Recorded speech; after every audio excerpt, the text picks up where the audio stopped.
It was a Sunday evening, and I don't recall remembering hearing much about tornadoes up until that time. We were in our home on County Road 24. My family, my husband and our 4 children were at City Church of the Brethren for communion service. We got out of church on Palm Sunday. It was just a gorgeous day. But in the morning we went to church, and nice beautiful day, and it just so happened that was the morning, Palm Sunday, and we sang the 7 last words that morning, and that was very meaningful. And then spent the day, and later in the day we noticed a change in the temp of the sky and heard that something was coming our way. Later in the evening, 6:30 best guess, 6:45, somewhere in there, why another train went by, and I thought, boy, that's a little louder than the rest of the trains, and kind of passed it off, because sometimes they are. About that time, the daughter looked up and she said, "Daddy, why are all those boards flying over those trees?" And I looked up, and here was 10-foot boards, there's 20-foot boards, there was all kinds of kindling flying over the tops of the trees. And I said, "Go in the house, tell Mom to get the kids in the basement now." And she took off and ran in the house, and being the curious kind, I stayed out on the hillside to see what was going to happen. At 7 o'clock, our children had listened to Lassie, and then they said there was a tornado on the ground that was moving towards the broadcasting stations, and there's 2 of them, and we're between them. So I got up right away and went to the front room window and looked out to see if I could see what was coming our way. And at first it looked like a V-shaped cloud. Actually, I was seeing the top of the tornado. And then as it got closer, you could see not a little slim column, but a pretty wide column moving right towards us. And so we got our family together, and we went to the basement and lied down on the floor. And In the smallest room. in the smallest which room. was fortunate. Yeah, we went to a good room. And anyhow, we had 4 children, and they were mostly under the bed. But that we picked a good spot, because most of even the basement was damaged some. The flooring went. It was a bi-level, so it was only 5 feet in the ground. But we were fortunate. But then later, the first one went through, of the 3, went toward Goshen and took the mobile home area. But it did take out our electricity at that time, and also across the street, the roof and part of the barn. And so we decided to listen to the transistor radio, and got downstairs, and then did hear that one was coming again at around 7 o'clock, which did take all our houses on the north side. And as the Hartmans did mention, 4 of those families were all relatives. Another sister of Kate's, and a brother, my husband Alden, and a cousin. And well, after the tornado came, and neighbors across the street ran over, and we had an exposed basement, and they got in the back safely. But then, of course, our house, you heard the popping of the windows bursting. And it just so happened, in our house, we had 2 fireplaces, upstairs and down. And my husband took 2 of the children, and we're closer to the fireplace, and I was over a little ways with our other 2. And when the tornado went through, the debris was falling all over, and we couldn't tell if my husband and children were safe or if I were. And some of it fell between me and kind of grazed me a little bit. But fortunately, we were safe, and the people came across the street. However, the whole house was gone. And I remember our daughter asking, "Is this happening to our school too?" And And after we got out, and there's a lot more to go with the whole story of the evening, but we were so grateful that we all did make it. Because we had just moved from LaPorte County 2.5 months prior to that and weren't really all settled in. And I wanted to know if we were going to have to start over and with how much, but I wanted to see what was going to happen. So I stood out there on the hillside, and the rumble got closer, and the boards continued to fly over the tops of the trees, and we were getting litter in the yard. And it passed maybe 1/4 mile south of us, southwest to northeast, of course. Passed about 1/4 mile in that direction. And we were on a T intersection, north-south 17 and east-west 26. So it went across 26, and there was what I call a huge farm home there, wood structure, 2 stories, and it picked up the whole home and just set it off the foundation about 2.5 feet. And the sides of the barn, it was the sides, but then it had a hip roof on it. And it tore out the underside of the barn and dropped the roof down where it used to be. So when they reconstructed it, they just left it that way, and so the roof now sits about 2 feet above ground level, and the rest of the part is not there. So after that one went through, I thought, well, I better go in the home and see what's going on there. And then I heard this other train go by. I thought, oh, there must be another one. Well, I got to see this one then, see what this is all about. That one was the one that went through Sunnyside and destroyed that area. But again, all I saw was boards flying up over the trees, and we got more debris. And it crossed north of us about another 1/2 mile and filled that all up with different debris and whatever. And then after that had gone, in due time, where the clouds all disappeared, and it turned quiet. Total still. Boy, what a day. So we went to Middlebury, and at Middlebury we heard that the tornado had been there, and that there had been a tornado at the dam.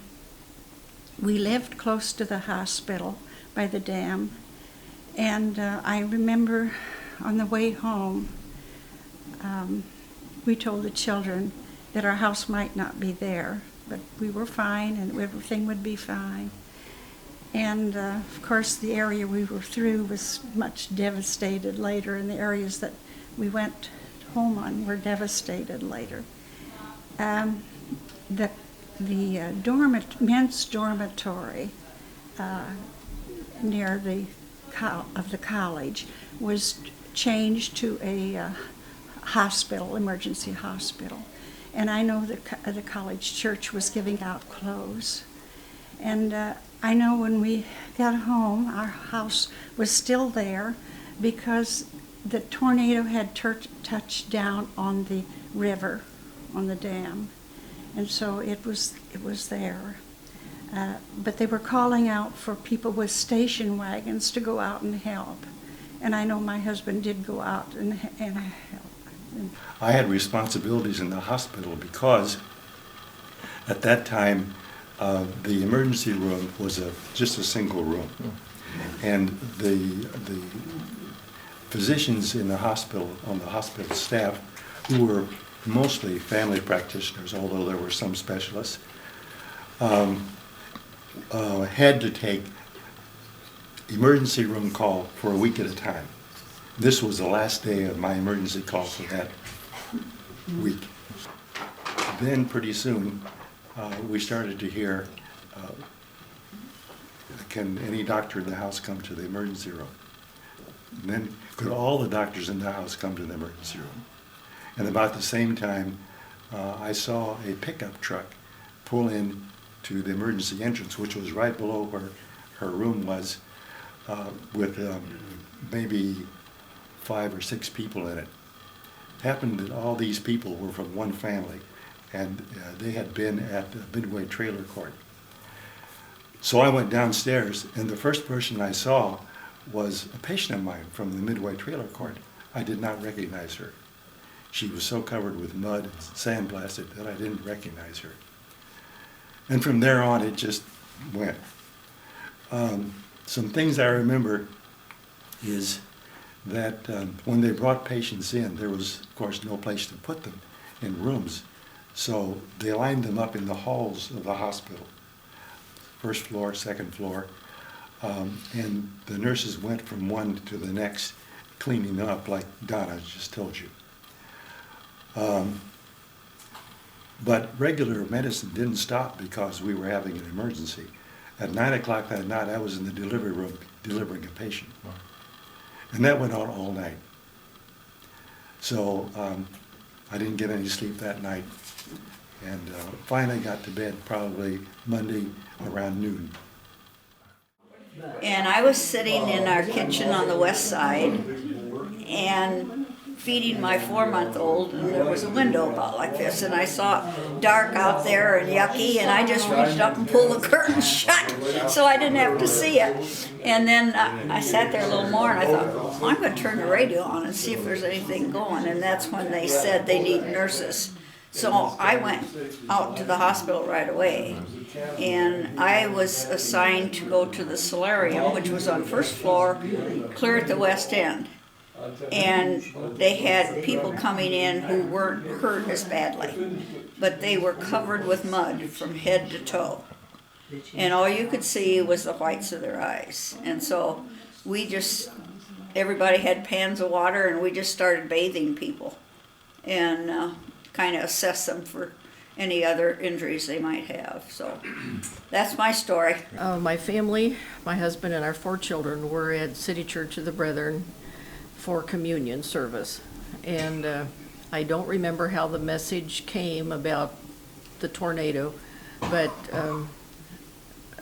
we left because I'm a registered nurse. I went home and got in my uniform, came back to the hospital and spent the next probably 8 or 10 hours there. Primarily, the most devastating part of it for me was taking people downstairs to the morgue to identify bodies, or to have families come in and looking for their children. We did have a room that we had several children in, and not being able to find their children. I mean, that was just so heartbreaking. And one of the things I remember, the children were not crying.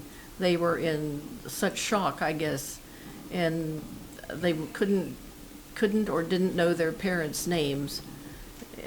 What's your daddy's name? Daddy.